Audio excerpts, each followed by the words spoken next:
Hi, many thanks for the warm welcome. It's great to be at EuroPython today. And my name is Alexander. I'm working on the Exchange team at Smarkets. I'm one of the main authors of Marge A, which is a technology we're going to discuss today. And this is my colleague, Mika. You want to quickly introduce yourself? Hello. I am at Smarkets the head of security and a few other things. Cool. So, what we want to talk today about is Marge A is an open source project we are doing, and the aim of it is to make sure that you automatically always have a clean master, which means the head of your master should always pass CI tests. And sadly, this is not generally the case in most CI setups. I will discuss why that is. And I mean, it's one of my pet peeves because it's one of those things which actually is not particularly difficult to fix, and I think gives you big benefits, and it should really be the default with GitHub or GitLab or whatever, and at the moment it's not. You need some external tool like Marge A. So for later, I'm gonna come back to this. There's something slightly wrong with this picture. Have a look, maybe you can spot it. I will reveal it later. Cool. So let me give a brief outline of the talk. So I'm going to talk about what's the problem with the typical CI setup is, also how our journey at Smarkets was, how to fix a typical CI setup, and from a conceptual perspective, and also from a practical perspective, because conceptually it's actually quite easy, but you need to do more work to make it work in practice. And in addition to solving the problem of never having a broken master from green pull requests, I'm also going to talk about some of the additional features that Marge provides for you, which are also of interest in our particular setup, but I think also for other people. And as the audience takeaways, I think the obvious one is if you're using GitLab, I encourage you to use Marge A, but even if you're not using GitLab, I think there should be some useful takeaways. It should be clear how to adapt this to other things, and I will also briefly mention some alternative technologies you can use, e.g. for GitHub, or how to do it yourself. And hopefully there's also going to be a little bit of useful Git workflow discussion. So, cool.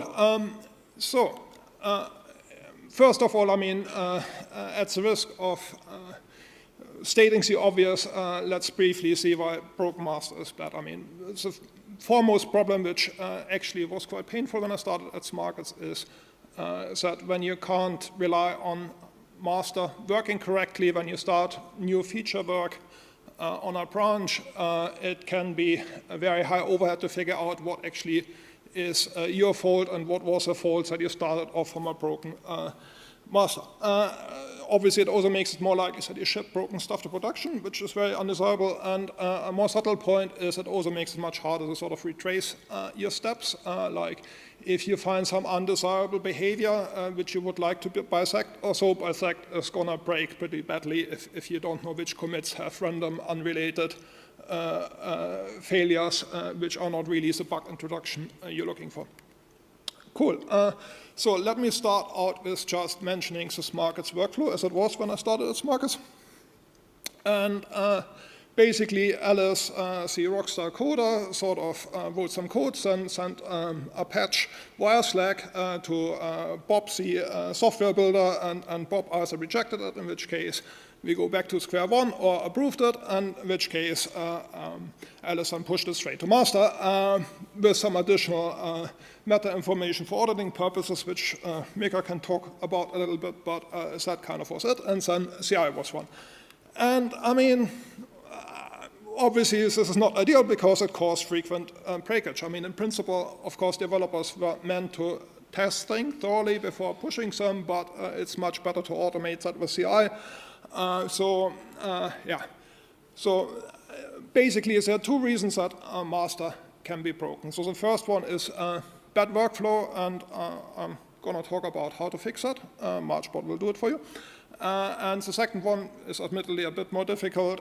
It's flaky builds, so you can still, if you have a good workflow, which most people don't, be bit by non-determinism, but that's difficult to avoid in a sufficiently complex project. Okay, so the obvious solution to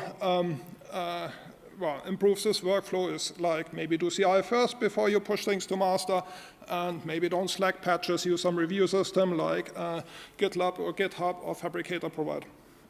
And in order to get this happening, we first had to get, or I had to get approval to get GitLab Enterprise Edition, which I did, and then we were sort of closer to the typical best practice workflow, which is you send some pull request, someone reviews it in some review system, it passes CI and then gets merged into master. Can you just raise your hands? How many people roughly use a workflow like this? So I would say the majority of people. And do you sometimes have broken master despite using this workflow? Yes, okay, cool, excellent. So, there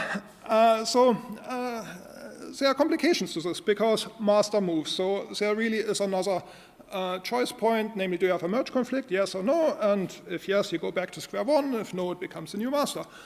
But there's more. I mean, master moving, of course, obsoletes your CI result. So the next choice point is, do you have a logical conflict? And if yes, now you've got a broken master, and that's that. So how can we fix this? Well, it turns out there actually is a way to fix it with GitLab out of the box without any other tooling. So this might be a little bit hard to read, but basically you need to configure GitLab so that you only allow merge requests to be merged in if they pass CI, and you insist that it needs to be a fast forward merge. And the effect this has is that the new master will always be what you tested in CI, which is what you want, right? I mean, you don't want to merge something in master if it hasn't been tested properly. So the unfortunate thing is, the way it works is the one who does the rebasing all the time is you. So, I mean, someone approves your merge request, you rebase it to make sure it's current, and then it goes through CI, and by the time CI has done something, maybe someone else has got his merge request in, and then you need to rebase again. And this can be ever so slightly painful because it can take a very long time because everyone is then merging, is racing to rebase their things faster, and the CI slaves are spinning like mad, and you sort of have a sad rockstar developer. And so that rockstar developer in this case was my former colleague Daniel Goran. He decided to do something about it. The sad rockstar developer wrote a bot, and this is the story of this bot. So what does this bot do? Well, it does a rebasing of master into your branch for you. So what CI actually tests will be the new master branch as it will be, and therefore it will always be green. Does anyone note a difference to the previous thing where you sort of did it manually? So there's one box missing, the master moved, and that's kind of important because like if all the bot did is like press rebase, rebase, rebase, it would still not scale at all because you would have n branches, where n is the number of open pull requests rebuilding all the time when something gets merged to master, which is not scalable. So the way it works instead is Marge bot maintains a queue and merges things in one by one.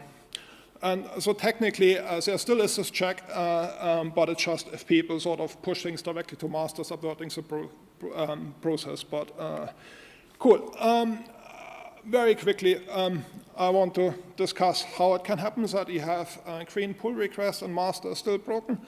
One thing that's important to realize is even if you've got a good setup, not all your commits will actually go through CI, generally because it's simply not scalable. Not even Google can do that, for example. So you will have some, normally what happens when you push something, the last commits that you pushed go through CI and all the other commits before don't make it through CI. But let's look at those two pull requests here, pull request 1 and pull request 2. They both are green on the last commits and tested in CI.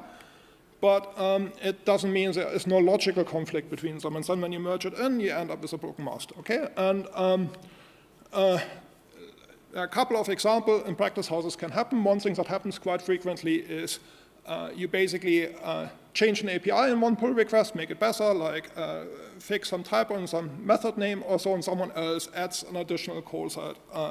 Similar thing is like if I improve test coverage in one pull request and someone else changes the APIs, this is also going to break. And the most interesting case, I think, is fragile base class problem where even if you have quite a good workflow and people don't step on each other's toes in general, you can have interesting breakage due to some base class far away being modified in one pull request and you modifying a subclass in some other pull request, and you just sort of inadvertently rely on some implementation detail. Okay, and none of those things will actually cause a merge request, so you will get a broken master with the default CI model. So I just very briefly want to show that it's quite simple to set Marge up. So you basically create SSH key, create a GitLab account and token, and then you just type in this line. So you see there are sort of 3 things in orange. This is what you need to supply. You need to supply the SSH key, you need to supply the token, and you need to supply your GitLab URL, and that's it. You're good to go. I mean, you then add MargeBot to all the projects. You want her to take care of things for you. And I'm actually going to do this towards the end. But basically, the workflow is exactly the same as you would normally do with GitLab. Instead of pressing on merge if build succeeds, you assign to Marge, and Marge takes care of it for you. If it succeeds, it will merge it in. If it doesn't succeed, it will leave a comment and reassign it back to you, telling you what the problem was. Cool. So the conceptual fix, as I said, is actually quite simple. All you need to do is like maintain a queue and go through it one by one, and your master will be always green.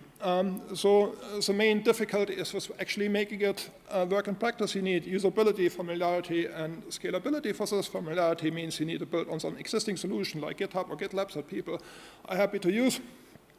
So there is some sort of spit work to be done to bend the GitLab API to actually allow for this, because it's not really meant with this particular use case in mind. And then there are various things you need to do for usability, like, for example, MargeBot is quite good at leaving comments telling you about what's happening. We have some Slack channel integration, stuff like this. We also have the small trick of prefixing the name with space, so it comes up first when you assign to is the first user you see.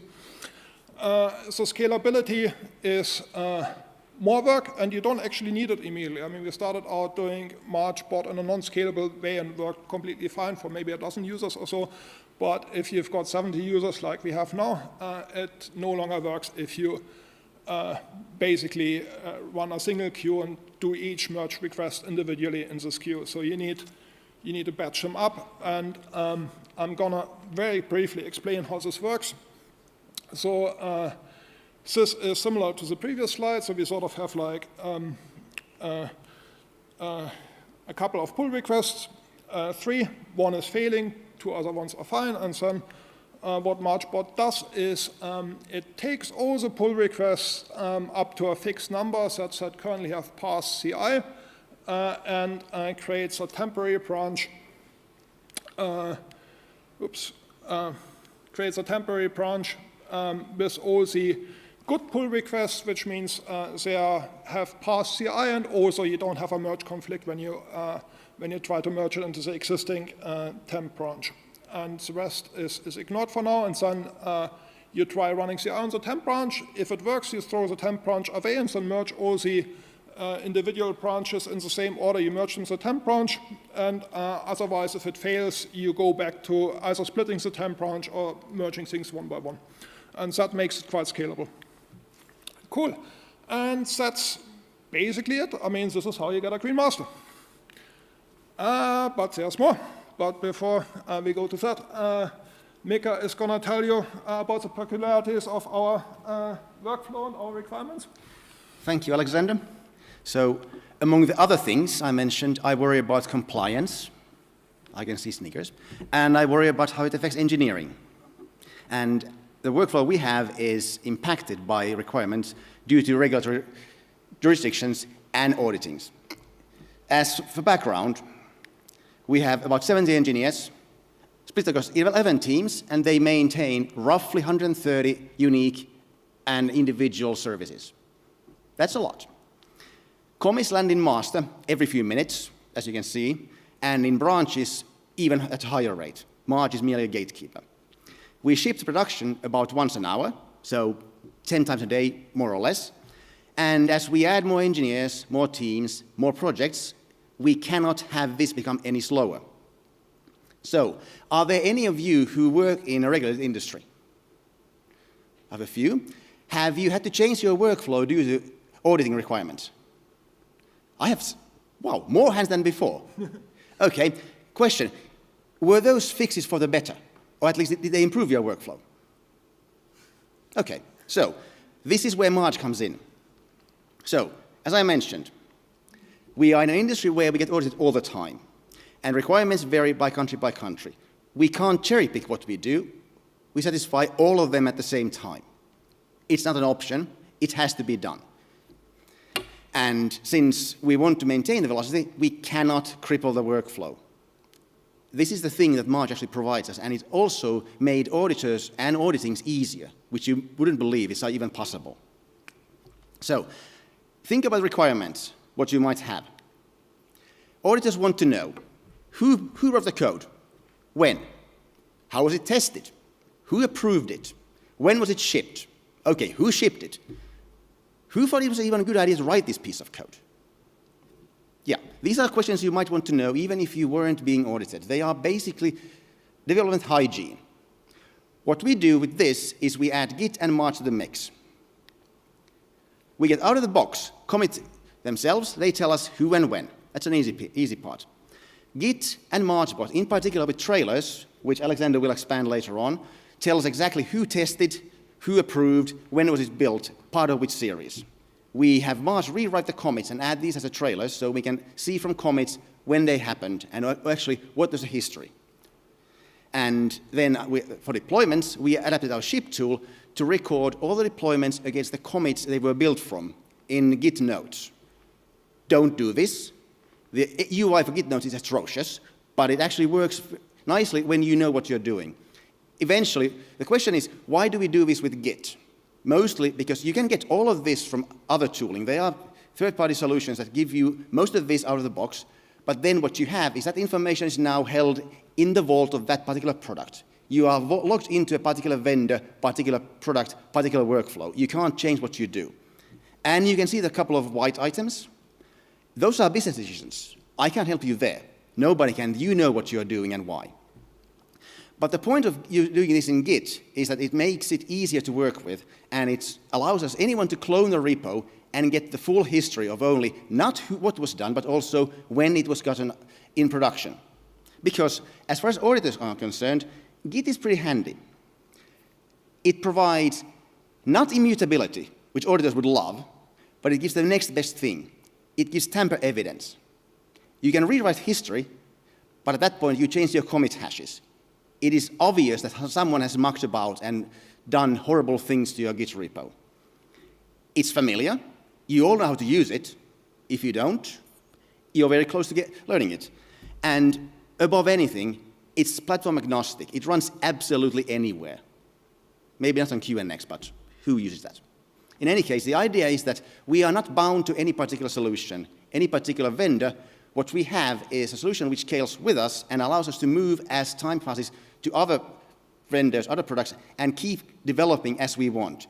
And I'll hand over back to Alexander about how the workflows work in practice. So over to you.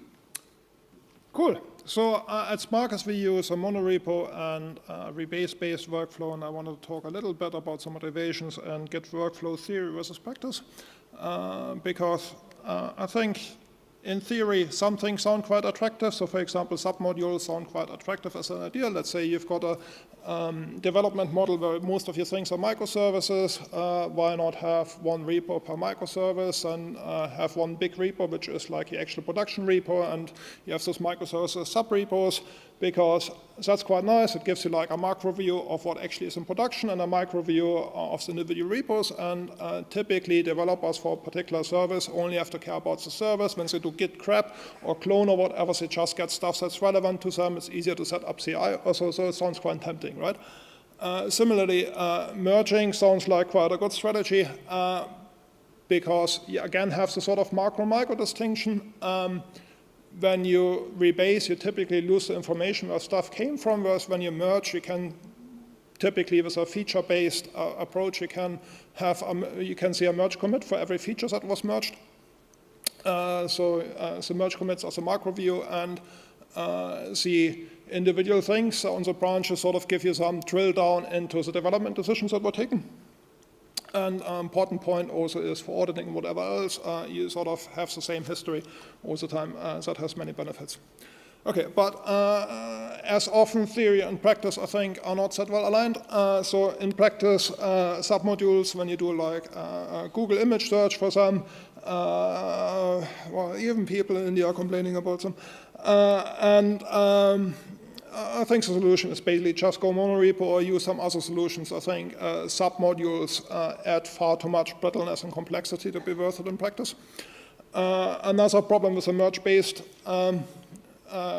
approach is reverting things in Git is a pain. I mean, like there's a famous email where Linus tells you how to revert things properly, and well, good luck getting everyone in your organization to actually understand its contents and not mess up your master branch. Let's see how we revert things in Smarkets. We say git revert merge request and send the merge request number. So which one would you rather use if production is broken? Cool. A similar problem with merge-based or default Git workflows is it's difficult to figure out what actually broke something. And typically, when you do a feature-based development, you care about which pull request also that was merged and broke things in production. And you might be thinking, oh, okay, I know, I'm just going to use git bisect to find this out. Well, good luck to you, because in practice, git bisect is quite difficult to actually get anything useful out, because without some third-party tooling, you can't easily just look at merge requests, for example.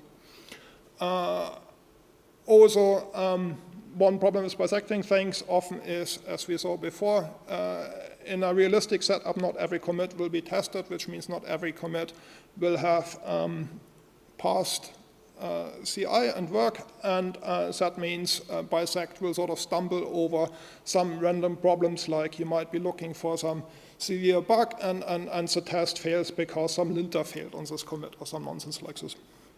Okay, so how do we deal with that at Smarkets? Well, the Marge way is you say git bisect run tested, where test.sh is a shell script that actually exhibits the problem. And what this does is it only looks at commits that actually went through CI, so you can be pretty sure that there's no completely spurious breakage which messes up your bisection. So how does all of this work? So as a quick reminder, this is how we were running a bare bones Marge setup, and you can like add more flags and you get more features. Awesome. So let's look at a concrete example. So here's an actual bare bones commit, which we use to bump our version of Marge in our own environment at Smarkets. If we add the add reviewers feature, you can see that Marge bought a revolt history to add a reviewed by trailer. So Thornike was the reviewer in GitLab. Then for the bisection, we can add the add tested flag. What that does is it takes the last commit on a feature branch, which is the one that you know passed CI, and it's tested by trailer, which leads you back to the merge request, which apart from making it easier to bisect things, also is very convenient to figure out why something is there or to see the actual tests that were run. And then finally, we've got to add part of, and this is almost the same as tested by, it adds a link back to the merge request, but it does it on every commit in the pull request, not just the final one. So this combination is quite nice because basically you sort of have the benefits of both a merge-based and a rebase-based workflow. One big thing about the merge-based workflow is you can sort of see that certain things are features that were shipped in, and you can still see this here. Cool, and then once we have those things, we can basically just have a couple of Git aliases which use those trailers to provide the functionality I showed before. Basact1 tested and also reverts. There are a few other ones. Okay, so assuming you're kind of convinced that those things or some subset of them is useful, what should you do if you can't use MargeBot? Well, at least you now know what you're missing, and if you don't need something general, actually it's not that hard to do some custom solution. We also welcome PRs if you want to add another backend, and there are some similar tools other people have seen the light. For example, Rust's Homu also does something similar for GitHub. Good, so I'm gonna wrap up with this. So in summary, a good PR workflow doesn't test just a feature branch, it tests the future master and ensures that your master branch won't be broken. Good doesn't equal common as always, but in fact it's not that hard to do. If you use GitLab, I encourage you to try Marge. Otherwise, look for some similar solution or build one yourself. It might not be that hard. With Marge, you get some extra perks which are quite useful. And finally, I think monorepos and rebased workflow is nicer. So what's wrong thing here is there's a slight contradiction here between us claiming to automatically maintain a repository of code that always passes all the tests and having those build pass trailers. I mean, the only reason why you have them in GitHub or GitLab is because your workflow is kind of broken, so you want to know where the master is broken. And given that we host MargeBot on GitHub where it doesn't work, we are not dogfooding it at the moment. Cool, so I'm just briefly gonna pop up the credits and then I'm ready to take questions. Anyone?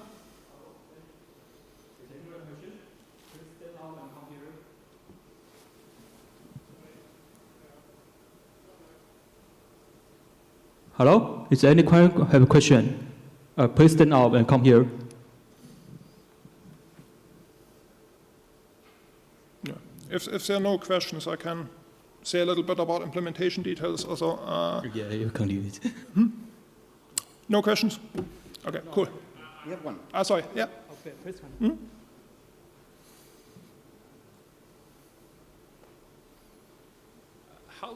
How deeply baked is the GitLab integration? I mean, does it just call the API or? It just calls the API. All right, so it should translate quite straightforwardly to GitHub. Yeah.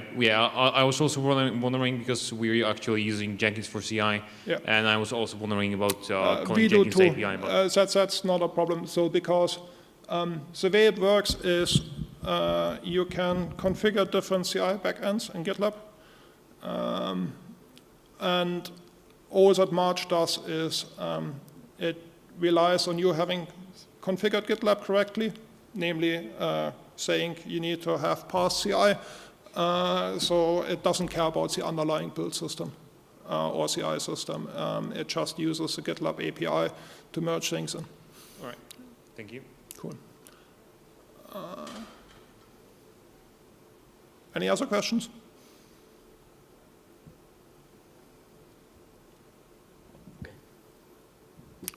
Okay, if there are no questions, let's welcome Mr. Alexandra and Mika again. Thanks for the awesome presentation.